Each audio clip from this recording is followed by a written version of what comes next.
بسم اللہ الرحمن الرحیم۔ اگر دل میرا پاک نہیں ہے، اس کو میں صحیح نہیں کر رہا، اگر اس کے اندر دوسری محبتیں ہیں تو یہ پھر میرے کوئی بھی جب میرے اندر گڑبڑ ہوگی تو میں باہر سے لینے والی چیزوں کو فلٹر نہیں لگاؤں گا، آنے دوں گا۔ اور جب وہ آئیں گی، مثلا اگر میں کھانا بنایا، ایک ہماری سسٹر کسی مائل بہن میں گھر میں کھانا بنایا، کھانا خراب بن گیا مثلا، اب آپ خراب بن گیا، جل گیا، برن ہو گیا، ذائقہ، اب آپ اس میں دنیا کے اچھے مسالے ڈالتے رہیں، وہ کیا ہوگا؟ وہ خراب کی بجائے اور بدتر ہو جائے گا۔ جب اندر ہی گڑبڑ ہے تب آپ کچھ بھی ڈالیں گے، یہ گڑبڑ اور بڑھے گی، یہ پھر نہیں نکلے گی۔ جو آج ہمیں عجیب عجیب سی آئیڈیالوجیوں کی آوازیں آتی ہیں، قرآن کیا بتائے گا، پرانا زمانہ ہو گیا، یوں ہو گیا، یہ ہو گیا، یہ سب کہاں سے آ رہا ہے؟ یہ اندر گڑبڑ ہے۔ اسی لیے ماہ رمضان یہ اپرچونٹی دے رہا ہے کہ اپنے آپ کو اندر صاف کرو۔ ماہ رمضان کے روزے واقعاً ایسے ہیں کہ انسان کے گناہ کو دھو دیتے ہیں، حتیٰ ایک شخص کو افطار کرا دینا، مولا کائنات کہتے ہیں کہ انسان بالکل ایسی جیسے 30 بندوں کو اس نے رہا کروا دیا، 30 لوگوں کو، غلاموں کو رہا کر دیا اس نے۔ ایک نیک کام، ایک سٹیپ آپ کو بہت فار اوے لے جائے گا، یہ کرنا پڑے گا۔ اس ٹائم زون میں جتنی ہماری رفتار ہے وہ اسپرچولی بہت ہم سلو ہیں۔ میں اپنی بات خدا نخواستہ آپ کو نہیں کہہ رہا، کیونکہ ورلڈلی پریشر بہت زیادہ ہے اور وہ میری سپیڈ کو روکتا ہے۔ یہ جو ہم کہتے ہیں کہ نفس جو ہے وہ نفس جواب دے گا، نفس سارا کام کرے گا، خود نفس کو خدا نے ایسا کیوں بنایا کہ یہ دنیا کو اٹریکٹ کرتا ہے؟ بنایا خدا نے۔ اب ہم اس نفس کو، وہ جو خود کوشش کرتا ہے، خدا اس کو آگے کے لے کے جاتا ہے۔ جانے محترم، بیسٹ اپرچونٹی ہے ہمارے پاس کہ ہم اپنے امام سے توسل کرتے رہیں، کنٹینیو، اس کو بریک نہ کریں۔ آج جمعے کا دن تھا، فرائیڈے تھا، آج امام کی زیارت ہے، امام کے ظہور کا دن۔ ہم میں سے، میں اپنے آپ سے کہہ رہا ہوں، کتنی دیر ہم نے امام کو یاد کیا آج؟ کتنی دیر ہم نے امام کے بارے میں سوچا؟ یا کوئی کام میں نے امام کی خاطر کیا کہ میں مولا آپ کی خاطر یہ کام کر رہا ہوں؟ اس کا خود میں اپنے آپ کو دیکھوں کہ میں اگر نہیں، دیکھیں جب آپ تڑپیں گے تو سامنے والا بھی تو اظہار کرے گا۔ ابھی آپ بار بار مجھے بولیں گے صاحب آ جائیے آ جائیے آ جائیے، 1 دفعہ 2 دفعہ بولوں گے، 10 دفعہ کہہ رہا ہے چلو چلے ہی جاؤ۔ جب میرے جیسا چھوٹا سا شخص کسی کے اصرار پر دعوت ایکسیپٹ کر سکتا ہے، وہ تو کریم ہے، وہ تو اللہ کے نمائندے ہیں، وہ تو رحمان کے بندے ہیں، کمال ہے انسان، وہ کیوں نہیں کرے؟ لیکن ہم کتنا تڑپتے ہیں عزیزان محترم۔ شخص جو ہے وہ کا واقعہ میں بیان کر چکا ہوں کہ ایک ابدال، کچھ لوگ ایسے ہیں کہ جو ائمہ کے ساتھ ہوتے ہیں، وقت کے امام کے ساتھ بھی کچھ لوگ ہمیشہ رہتے ہیں۔ ایک تبریز کا بزنس مین تھا، اس کے یہاں اولاد نہیں تھی، وہ اپنی اولاد کے لیے بہت زیادہ ہر جگہ گیا، ہر دروازے پہ گیا، ہر جگہ، لیکن زیارتوں پہ گیا، لیکن نہیں ملا جواب۔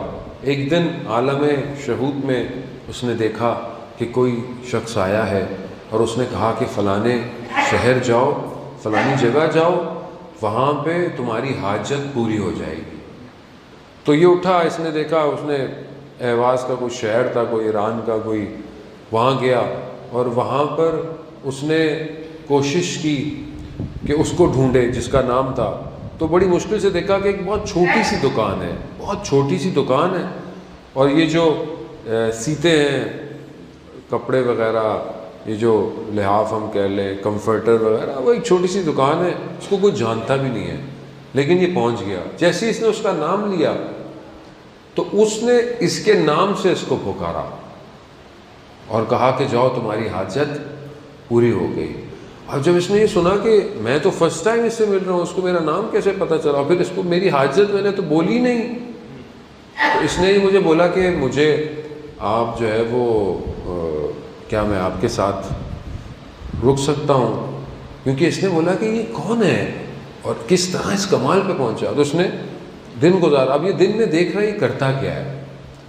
وزان مطلب یہ ہمارے لیے میسیجز ہیں چھوٹے چھوٹے سے کہ ہم کس طرح اپنے امام کے پاس پہنچ سکتے ہیں. اسے بولا کہ دیکھتا رہا اس میں میرا کام کرتا ہے.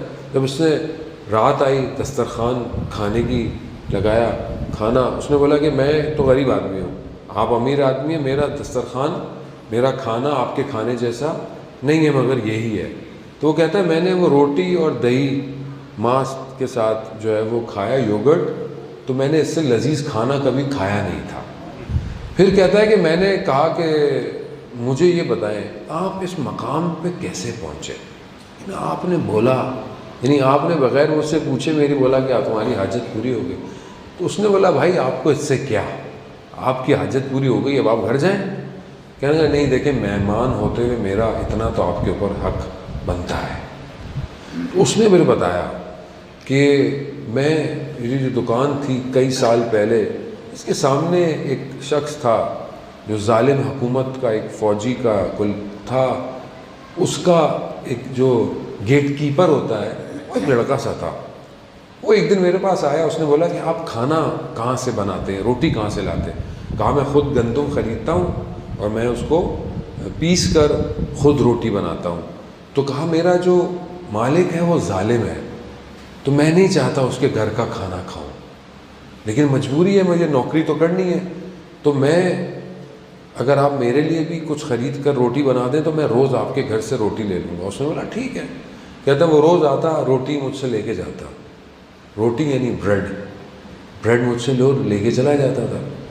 کہہ رہا ایک دن نہیں آیا، ایک دن گزر گئے، 2 دن گزرے، تو میں نے بولا کہاں ہے. جب میں ڈھونڈا اس کو تو وہ مسجد میں لیٹا ہوا تھا اور بالکل آخری وقت تھا جیسے اس کا. اس نے مجھے بولا کہ میں آج رات میرا انتقال ہو جائے گا. تو میں نے کہا میں تمہارے ساتھ رہوں. کہا نہیں جاؤ، رات کو تمہارے گھر پہ 2 لوگ آئیں گے، پھر جو وہ کہیں وہی کرنا. اب یہ اس کا رات کو ایسے ہی ہوا، 2 لوگ آئے، اس کو بولا کہ علی نام تھا اس کا، کہا اس کا انتقال ہو گیا ہے. گیا اس کو غسل کفن دیا، اس کو وہیں پہ مسجد کے باہر دفنا دیا. کچھ دن گزر گئے، وہ شخص کہتا ہے کہ نارمل زندگی تھی. ان 2 میں سے ایک شخص رات کو آیا اور اس نے بولا کہ آؤ تمہیں بلایا ہے. کہا کس نے بلایا؟ کہا آقا امام زمانہ نے بلایا ہے. اب جب یہ گیا تو کہتا ہے کہ میں نے ریگستان بیابان وہ ڈیزرٹ دیکھا ہوا تھا، مگر وہ ڈیزرٹ پورا گرین، روشنی میں نے کبھی زندگی میں اس سے پہلے اس جگہ پہ تھا ہی نہیں. خیر میں گیا، میں نے دیکھا کچھ لوگ کھڑے ہوئے، ان کچھ لوگوں میں سے ایک شخص بہت معتبر بہت عزت والا یعنی امام کھڑے ہوئے ہیں، اور امام کہہ رہے ہیں کہ اس کو اس لڑکے کی جو ڈیوٹی تھی وہ اس کو دے دو. اب میں گھبرایا، میں نے بولا میں اس ظالم کی حکومت نہیں جاب نہیں کروں گا. کہا نہیں، جو اس کی ڈیوٹی تھی. یعنی گویا ہمارے درمیان میں کچھ لوگ ایسے ہوتے ہیں کہ جو اصل میں امام زمانہ کی ڈیوٹی کر رہے ہوتے ہیں، اور وہ ڈیوٹی کہا وہ مجھے مل گئی.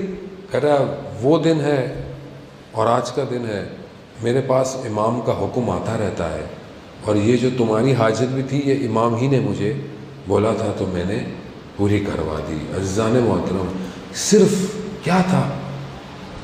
جو کام کر رہا ہے اس کو نیک نیتی سے کر رہا ہے اور حلال کر رہا ہے. یعنی ایک لقمہ بھی جو ہے وہ حلال ہو. یہ ایک پہلا بہت سمپل سا سٹیپ ہے. یعنی کہنے کو اٹس ویری سمپل کہ بھئی انسان اپنے آپ کو حرام چیز سے دور کرے. کیونکہ دیکھیں جب انسان کے اندر کوئی چیز جاتی ہے تو وہ اس کی باڈی میں اثر کرتی ہے، اس کے خون میں مکس ہو جاتی ہے. تو اگر آج ہم اپنے اندر آنے والی چیزوں پہ شیلٹر لگائیں گے، جیسے ابھی بٹن دباتے ہیں ہمارے شیلٹر بند ہونا شروع ہو جاتے ہیں، خوب ایسے ہی بٹن ہمارے اپنے اندر ہونے چاہیے کہ ہم پیٹ میں جانے کے لیے، آنکھوں میں جانے کے لیے، کانوں میں جانے کے لیے شیلٹر لگائیں تاکہ یہ چیزیں ہمارے اندر نہ آئیں. دیکھیں بہت مشکل زمانہ ہے، آسان زمانہ نہیں ہے، یہ آخری زمانہ چل رہا ہے، یہ وہ ٹائم ہے جس کے لیے اتنی روایات ہم نے سنی ہیں کہ مرد عورت میں فرق نہیں رہے گا، برائی نہیں رہے گی، گناہ کرنے والا گناہ کا اظہار کرے گا، نیکی کرنے والا شرمندہ ہوگا، چھپائے گا اپنی نیکیوں کو۔ یہی تو ہو رہا ہے آج۔ جو شخص برائی کرتا ہے بڑے آرام سے کہتا ہے میں نے یہ کیا، میں نے وہ کیا۔ جو شخص نیکی کرتا ہے وہ چھپا رہا ہوتا ہے کہ میں نے نیکی کیوں۔ مرد عورت جیسے ہو جائیں گے، عورتیں مرد جیسی ہو جائیں گی۔ آج دنیا میں کیا ہو رہا ہے؟ لباس کیسے ہو رہے ہیں، کپڑے کیسے ہو رہے ہیں، سٹرکچر کیسے تباہ ہو رہے ہیں، فیملیاں کہاں جا رہی ہیں، پرائرٹیز ڈفرینٹ ہو گئی ہیں۔ یہ کیا ہے؟ یا آپ یہ مت سمجھیں کہ ساری چیزیں میرے گھر میں ہوں گی تو آخری زمانہ آئے گا۔ نہیں، دنیا میں کیا ہو رہا ہے، یہاں ہو رہا ہے، کہیں اور ہو رہا ہے، پوری دنیا میں ہو رہا ہے۔ جانور کی زیادہ رسپیکٹ ہے، انسان کی رسپیکٹ نہیں ہے آج پوری دنیا میں، آپ کے سامنے ہے۔ تو یہ اتنا خطرناک دور ہے، اور سب سے زیادہ جو پرابلم ہے اس ٹائم زون میں وہ مائنڈ کو ہے۔ مائنڈ کو ڈسٹریکٹ کرنے کے لیے پوری کوشش کی جا رہی ہے کہ امام زمانہ سے دور کر دو، امام کی طرف نہ۔ یہ جوان رات کو پاکیزہ نہ ہو تاکہ یہ فجر میں اٹھے ہی نہیں، اتنا انسان کو گناہ سے آلودہ کر دو۔ آج ہر چیز ہمارے ہاتھ میں ہے، آج ہمیں پرابلم ہی نہیں ہے۔ آج آپ کچھ بھی دیکھنا چاہیں، آپ بٹن دبائیں سب کھل جائے گا۔ آج آپ کے ہاتھ میں ٹی وی کا ریموٹ ہے، مگر you can not play any program with your own interest. کیوں؟ کیونکہ اس نے آپ کو کنٹرول کیا ہوا ہے، وہ آپ کو کنٹرول کرتا ہے، آپ تھوڑی کنٹرول کرتے ہو اسے۔ تو اس پورے سسٹم میں ہماری کتنی پلاننگ ہے، ہم کتنا اسٹرکچر ڈیزائن پلان کر رہے ہیں اپنی فیملی کے لیے، اپنی نسل کے لیے، اپنی اولاد کے لیے، چاہے وہ ایجوکیشن ہو، چاہے وہ ایکسٹرا ایجوکیشن ہو، چاہے وہ ان کو بچانا ہو برائیوں سے۔ جو ابھی جوان بچہ ہوتا ہے، پھر جب وہ کچھ کرتا ہے تو پھر ہم سوچتے ہیں اب کیا ہوگا، اب تو پانی میں ڈوب گیا، اس سے پہلے ہم نے کیا کیا اس کے لیے۔ تو یہاں پہ پہلی چیز قلب سلیم ہے۔ یہ قلب سلیم کیسے آئے گا؟ عزیزان محترم، جب ہم خدا کی بارگاہ میں گڑ گڑائیں گے، گریہ کریں گے،